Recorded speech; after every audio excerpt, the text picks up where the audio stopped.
Yeah, I'll try Marquez Valdes-Scantling, guys, KC wide receiver over his receiving yards, which are 19 and a half.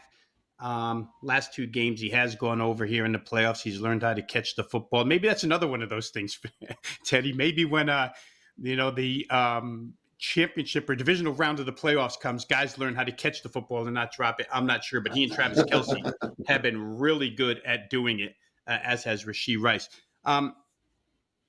Everywhere you go, there's a majority opinion, better than 50% opinion of how this game is going to play out, right? It's going to be limited possessions, ball control. Kansas City can't go deep, drain the clock, whatever. So let's take that into account here. But I'm going to start with the 49ers defensive game plan here, guys. I think that all they've heard for better than a month now is that they have difficulty stopping the run. So if you're Green Bay, the game plan has to be first and foremost, defend the run.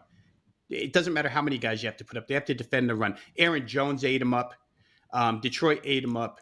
If you go back into the regular season, you'll find that Arizona late in the year had 200 plus yards rushing against this team. It's well documented.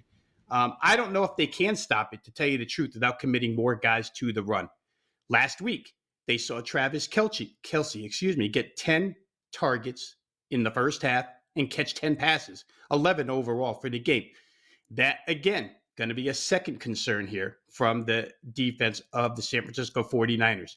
Rashee Rice, all of a sudden, 25 catches in 25 targets, 20 catches in 3 playoff games, 233 yards.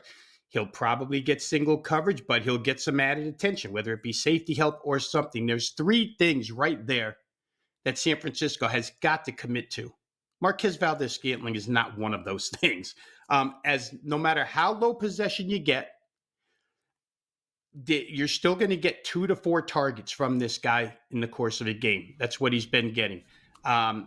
He went over the total, like I say, in these last 2 games. One had to be a big catch at the end of the game against Buffalo.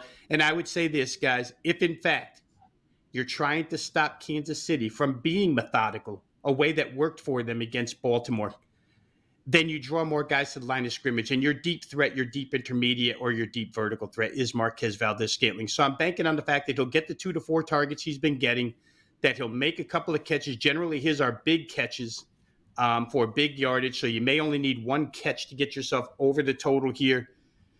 Kansas City, for what it's worth, in 2 of these 3 playoff games, 73 and 75 offensive plays. That's a lot of chances to get a catch from Valdes-Scantling. So I just thought the number was too low, considering there'll be little attention paid to him and considering Patrick Mahomes hasn't shied away from going to him in these last couple of playoff games.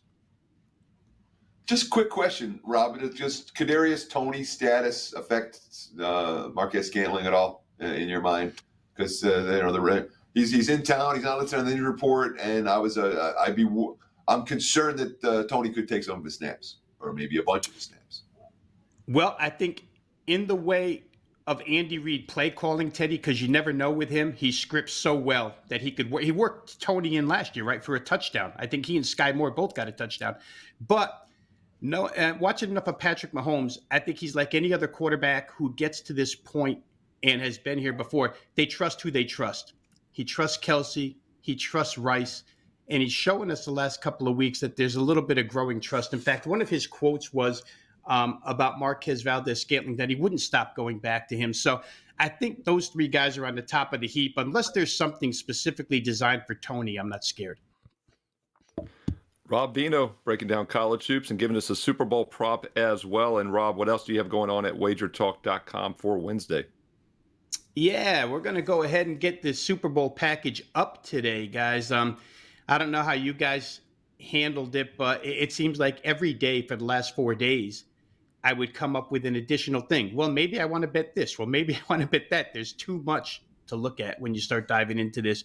But I think I've got it all wrapped up now, so we're going to go ahead and get the Super Bowl package up. It's going to start with the 4% best bet on the game itself. Also tonight, guys, best bet coming from college basketball. 4%. That will be up and loaded before we take the air for the happy hour tip-off show, Steve, in about, an hour and a half from now. So a couple of big plays up. Go ahead and check them out, WagerTalk.com.